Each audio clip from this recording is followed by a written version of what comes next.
trong phía lâu chút thu hành ta sẽ cả thiếu chiều hiện trang trong ngày thang khuyển đâu mấy thầy thầy à em vắng cái tí chuan nên cả chiếc lọc xa ngày mấy lâu nè chiếc lọc xa chuan nên ngày đàn xa lâu om đủ thuyền à chu vang chuan tuần trung mi po hi a thu pui ke na an reaction ke na reaction a hian smiley pakhat ma om lova hei chu thil serious deuh nei hi mulai ti khalang hala an thlak kan ena bu van da khi kan hmu boka chu wang chuan a thu pui a hian kalphung tharin na pek chhuat to then khat LPS interview chip noyang te nia mini wang hian khi a in ziak thladin dana leng wak thlak donin ka khriat tun tumai kan chiar lang don ani ilo la khelo ni chuan kan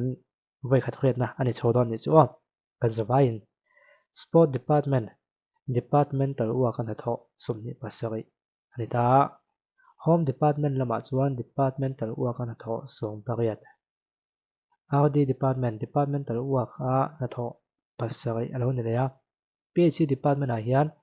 restricted tender nuai zali sum sari pro long nar pial thleng khuwa a thok tu hi HS construction cha mari aizol departmental work som panga nuai zan hi som ko chuang man hei nan pek chhuat ho ni ngai ang mo nan pek chhuat to then khata kon tin hi chuan health department a hian departmental work pakua plus 6 chu som panga tin ania RTI manga zo ben ania work manager a tu te nge an ruat pon lam mi ruan an omem ti te tu thu nei na manga pek nge an ni ti te engdang nge in tlo chan ber engdan nge mo engdan nge tlo chan ber standard work manual hi department na nei khangem ti te te ming sign tura principal director dain civil work na pek na minga sign hi engdan tlo chanin nge sign ve ngot ti RTI mangin zo me kani ti te ni akal phung khelo tan chuanin kan zu mitla thiam ro khelo me theya ma ko chu kan chiar zel thawang agriculture department RTI thedo atangin ni somthuma pel towa chan na mu ala ni ro wangin complaint thedo ni mai the PCC pavement na lian om hiu pendant ter mek ani ti hriat ania RTI manga bo zui mek ani agriculture director minga tender chu ani dai mai hi a chan zo nia private meetings hi a chang tu tenen meeting tur ani lain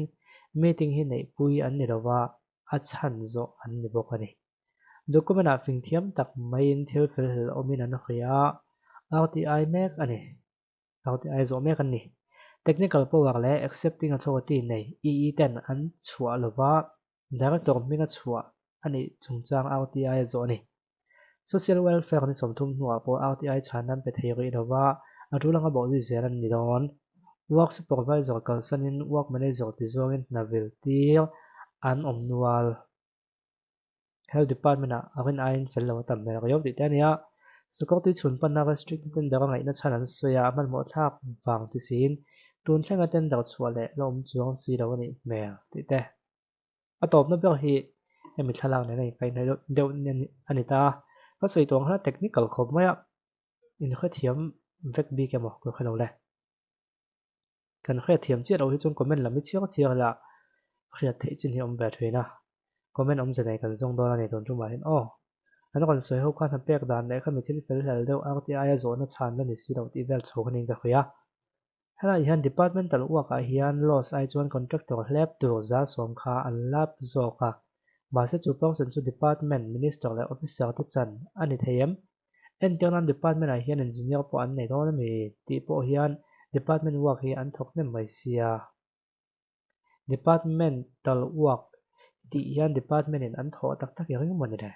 supervisor work manager ming puin se pian pa ti work government an thokang an ron te thon ka tin mo ten person kat tura soi khi adika lom tam tak department an thok theya a then me mal hena departmental work in an tho tio train ti vel te he chu khret thiam am har ve mi pa ngai tan chuan mi pa ngai ka tem chu mi no pe tan chuan tong sual la thlen don so ka chu thil dang lam tam ta hle mai lom om lama ka ngai MNL le congress bao ti mi da saram mangai ai rang lo khan so ka mek te thil ti that lo mo hian hlau ta vek mai sia don so ka tan chu mal som na ni ngot mi hring ve thon ni an phom kim bik lo na sa mai sia ZPM hi chon lo dang lam ani ti vel te nia comment om janai ka zonga hi PhD department chan tlongnar pial thleng khuwa tia hian tlongnar ti siam tu khau taka hum hal na ti tel se tiang zong hen kan ti bel zuai kan ti bel zuai tiang a hon tia comment om zane ka la mu chi lo comment om zane ka tiom ja chu soi fi la zual na mo chan khria thiam theina turin departmental work an tho hian sum kan lo zel ti mi puita ni khriang u departmental work an tho hian work an tho hian GST labor se san choi ve rawa mi pui sum tu tam tak luang ala pui ngot mai ti nia zorom mi pui la prep chi ni an ron tila loi box sia labor access departmental work ni wanga lak lo tu ni na evidence so thayam hei chu ka khengai mi lo vi si na tho ama kan vek kan isia ti bel te nia contractor kom hing huwa pau ti work out ten an tho thin kha departmental work tin contract tu ber kha work supervisor an ti da ya a hlok na chu supervisor hian tel vekang na thalo an tho an hing chia chon department le hing an tum thung ang an va fing ver ther ve o that mel deuh si yan ti nia comment po tam te view lo som sari vel chu oma ke ma ang buka a full a khathiam chi lo de om ne mai thei chu wang chuanin hei ZPM ho an ron hai lan na ka ti maya chan chu kan han chiang long wang khian ZPM thil ti fel tok lo RTI manga an zo na te ni hi na lang lom boka he thil ka mu khan ka save thalwan wa na kan han chianga ka khre thiam thei mai ka nga han ti zel te u thil dik lo om chuan hai lan zel tu MP fan man na te po hi ZPM lam hin an hai chuak lo hiam mak zo ani hei ro post tu hian khre rang du chu departmental works tu nge po chu sakin contractor ne lo work out ten an thok thina na quality chefe a atlo lo pha thin ai nga po chu ni sila estimate amount no tanga 25% hoi lam sum manga na zo chuan a quality that hei rang lo ti hi lo ti khero post tu pa hon te ni manager ti ta supervisor aya ZPM chuan ivel te a hming ten lo thak dang lam bel deuh ani chu ka ke thiam dan no kan so ka hun to te ai chon step ni khatin ma kan son chuan ka khria thok lai khatam ha son zo zo thi chu hang mi pui te kan do theyanga hai chu mi rol chi chu mi pui te vek khian kan vil val that angai bok kal phun thang ni wang en kem thau tak tu ka kan be si chun kan ko lam dik tok lo zok ni na pon mai thei tan kon tia ve mai hian van hai chu pu van na tom jang na mo kon ti na nia kan en comment hi tam lo boka open tender department work pon se na thata ka thwa poi mo pe thata thok thara ko wa chuan dan om sa je tho ni se tho be me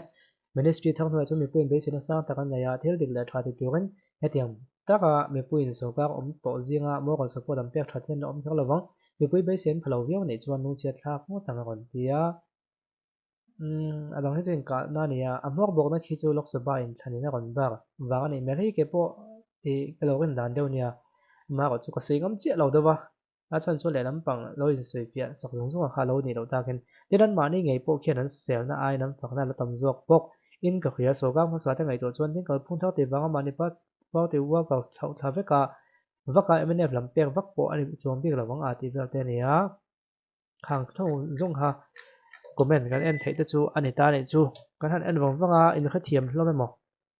tle ma bai te ho chu ni kha thiam ma ki lam pang chuan mo khi na khi departmental work kan tho khan ron tak lan ta ni sport department ate home department ate RT department ate departmental work kan tho kha hei avai kam bel khom phei chuan in som thum le pasari som nga le som rok vel zan ni mo to mo tha tam veu maya departmental work ka tho kha a disadvantage a that lo na de khan ron soi zeu buka tin restricted tender no zari som soi pro long na pial thleng khuwa thok tu king te khi departmental work som panga noi zo ni som ko chuang man a kha thiam tan chona fia viau nga ka kon tak lang ve kham khim ni he dil hi na kin zela